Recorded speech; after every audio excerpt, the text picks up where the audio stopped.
Pendant que des millions de personnes crient devant leur télévision, se peignent le visage et vivent une tempête émotionnelle parce que 11 inconnus ont perdu un match, il existe un groupe immense de personnes qui ne ressent absolument rien.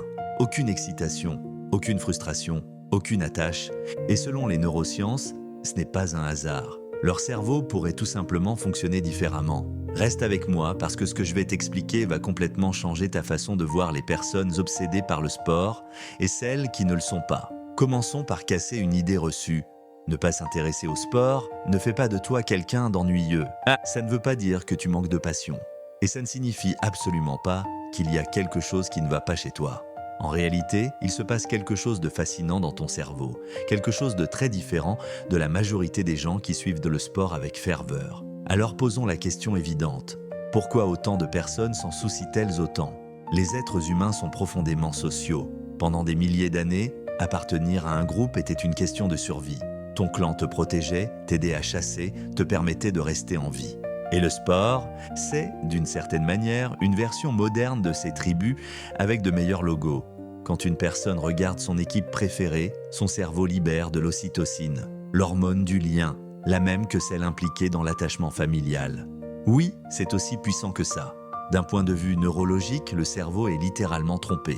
Il perçoit ses athlètes millionnaires comme faisant partie du même groupe. Mais voici là où les choses deviennent intéressantes. Les personnes qui ne sont pas obsédées par le sport présentent souvent ce que les psychologues appellent une faible identification tribale. Leur identité n'est pas fortement liée à un groupe. Elles sont plus individualistes, elles n'ont pas besoin d'appartenir à quelque chose de plus grand pour se sentir complètes. Et ce n'est pas qu'une impression. Des recherches ont montré que les personnes peu intéressées par le sport manifestent beaucoup moins de pensées « nous contre eux ». Autrement dit, elles ne ressentent pas automatiquement de rejet envers l'équipe adverse, simplement parce qu'elle est en face. Mais ce n'est que la surface. Chez les fans de sport, regarder un match déclenche un mécanisme bien précis, la dopamine. Cette sensation d'anticipation, juste avant d'ouvrir un cadeau, c'est exactement ce qui se passe pendant un match. À chaque action, à chaque moment clé, de petites doses répétées d'attente et de récompense. Des études en imagerie cérébrale montrent que regarder son équipe active les mêmes circuits de récompense que les jeux d'argent. Ce qui rend le phénomène si puissant, c'est l'incertitude. On ne sait jamais si l'équipe va gagner. C'est ce qu'on appelle le renforcement intermittent, le schéma de récompense le plus addictif connu en psychologie. Le même principe que les machines à sous. Le cerveau ne fait pas vraiment la différence entre les sources de dopamine. Il sait seulement qu'il en veut encore. Les personnes qui ne s'intéressent pas au sport, elles, ne voient tout simplement pas leur système de récompense s'activer par une compétition vécue par procuration. Et ce n'est peut-être même pas un choix conscient. Certaines recherches suggèrent que des variations génétiques liées aux récepteurs de la dopamine peuvent influencer l'attrait pour les activités compétitives observées. Autrement dit, ton indifférence totale face à un score pourrait être inscrite dans ton ADN. Il y a aussi un autre phénomène, le basking in reflected glory. Quand leur équipe gagne, les fans disent « on a gagné ». Quand elle perd, ils disent « ils ont perdu ». Tu as remarqué le changement de pronom? Les personnes qui ne s'attachent pas au sport ont tendance à ne pas utiliser ce mécanisme. Leur estime personnelle dépend moins de victoires extérieures et davantage de ce qu'elles contrôlent réellement. Leur identité est souvent plus stable. Attention, ce n'est pas une question de supériorité. C'est une question de fonctionnement psychologique différent. D'ailleurs, les fans de sport obtiennent parfois de meilleurs scores sur certaines formes d'empathie.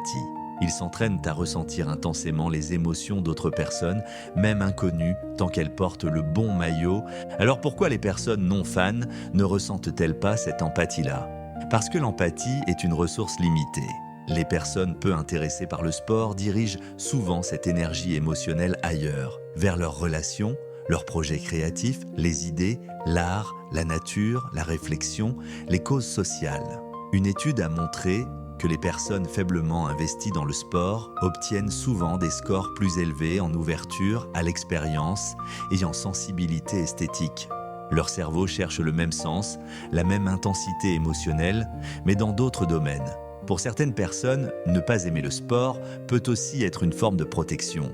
Peut-être une mauvaise expérience passée, peut-être un sentiment d'exclusion, peut-être un rejet de la compétitivité agressive associée à certaines cultures sportives.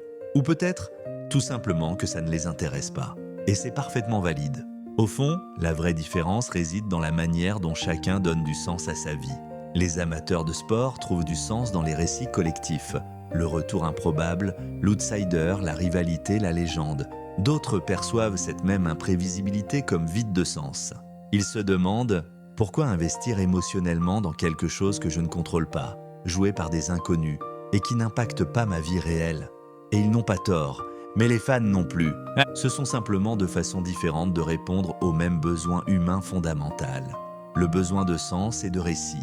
Certains trouvent leur épopée dans un championnat, d'autres la trouvent dans un livre, une relation, un projet, une découverte. Les psychologues parlent ici d'investissement parasocial versus engagement direct. Les uns s'attachent à des figures symboliques, les autres préfèrent investir là où leur présence change réellement quelque chose. Ni l'un ni l'autre n'est meilleur, ce sont deux stratégies différentes pour vivre l'expérience humaine. Et ce qui est fascinant, c'est que beaucoup de personnes qui ne s'intéressent pas au sport disent se sentir plus présentes dans leur propre vie, moins absorbées par des récits extérieurs, plus engagées dans leur propre chemin. Alors, si tu ne ressens rien pour le sport, tu ne rates rien d'essentiel. Tu es simplement différent. Ton système de récompense, ton rapport à l'identité, ta manière de ressentir le sens, tout est calibré autrement. Et la prochaine fois qu'on te demandera « Alors t'as vu le match ?» et que tu t'en fiches complètement. Souviens-toi de ça. Tu n'es pas cassé, tu n'es pas ennuyeux. Tu joues juste à un autre jeu, un jeu dont les enjeux sont peut-être bien plus personnels.